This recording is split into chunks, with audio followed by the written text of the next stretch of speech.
آپ دیکھ رہے ہیں آواز وطن نیوز۔ عطاء الرحمان کی رپورٹ کے مطابق دین اسلام کو پھیلانے کے لیے نبی آخر الزمان صلی اللہ علیہ وسلم نے عظیم اور انتھک جدوجہد کی۔ اسی دین محمدی صلی اللہ علیہ وسلم کو حیات جاودانی عطا کرنے کے لیے اولاد رسول صلی اللہ علیہ وسلم نے اپنی جانیں تک قربان کر دیں۔ زوار درس کی نئی تصنیف فقہ محمدی صلی اللہ علیہ وسلم کی تقریب رونمائی سے مولانا حیدر عباس زیدی و دیگر کا خطاب۔ دین اسلام کو کائنات میں پھیلانے کے لیے نبی آخر الزمان حضرت محمد مصطفیٰ صلی اللہ علیہ وسلم کو جتنے مصائب برداشت کرنے پڑے، قربانیاں پیش کرنی پڑیں اور جتنی عظیم و انتھک جدوجہد کرنی پڑی، اولاد رسول اللہ صلی اللہ علیہ وسلم کو وہی دین اسلام امت تک پہنچانے کے لیے اس سے بھی زیادہ جدوجہد کر کے اپنی اور اپنی اولاد کی جانیں تک قربان کرنی پڑیں۔ ان عظیم قربانیوں کے نتیجے میں ہی اسلام کو حیات جاودانی عطا ہوئی اور اسلام انہی طیب و طاہر ہستیوں کی عظیم قربانیوں کا مرہون منت ہے۔ ان خیالات کا اظہار ڈسٹرکٹ شعبہ خطیب اور امام جامع مسجد ابو الفضل العباس علیہ السلام قدم گاہ مولا علی علیہ السلام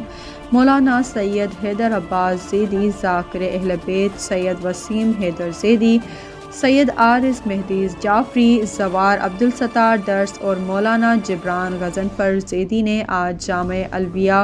مشارع العلوم میں زوار عبدالستار درس کی نئی تصنیف فقہ محمدی صلی اللہ علیہ وسلم کی تقریب رونمائی سے خطاب کرتے ہوئے کیا۔ انہوں نے کہا کہ دین محمدی صلی اللہ علیہ وسلم جن حالات سے گزرتے ہوئے صدیوں کا سفر طے کرتا ہوا ہم تک پہنچا ہے، امت اور بالخصوص نوجوان نسل کو ان خیالات سے آگاہی فراہم کرنا ہماری بنیادی ذمہ داری ہے، اور زوار عبدالستار درس نے کتاب فقہ محمدی صلی اللہ علیہ وسلم تحریر کر کے اپنی اسی اہم دینی ذمہ داری کو پورا کرنے کا فریضہ سر انجام دیا ہے جو لائق صد تحسین دینی خدمت ہے۔ انہوں نے اپنی تصنیف میں جس طرح صدیوں کی تاریخ کو مختصر انداز میں تحریر کیا ہے، وہ سمندر کو کوزے میں بند کرنے کے مترادف ہیں۔ رب العزت اور حضرات ائمہ معصومین علیہ السلام انہیں اسی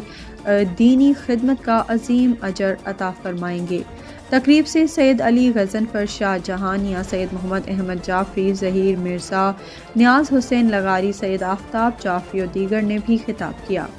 تقریب کا آغاز تلاوت کلام پاک سے کیا گیا، جس کے بعد مہمانوں کو سہیل احمد پالاری، طاہر علی سمرو اور شاہنواز سولنگی نے اچرکوں کے تحائف پیش کیے اور تقریب کا باقاعدہ آغاز کر کے کتاب کی رونمائی کی گئی، جس کے بعد سید محمد ذکی شاہ جہانیہ اور سید حسنین حیدر جعفری نے منقبت و قصیدہ پڑھنے کی سعادت حاصل کی۔ جناب صدر محفل، معزز مہمانان گرامی، میرے دوستوں، ساتھیوں، السلام علیکم یا اہل مدد۔ میں کوئی عالم یا ادیب تو نہیں ہوں، در اہل بیت کا ایک ادنا سا طفل مکتب ہوں، اور میرا شعبہ ہے تحریر و تصنیف۔ میں ایک موضوع لے کر بیٹھا کتاب لکھنے کے لیے، امام جعفر صادق علیہ السلام کی حیات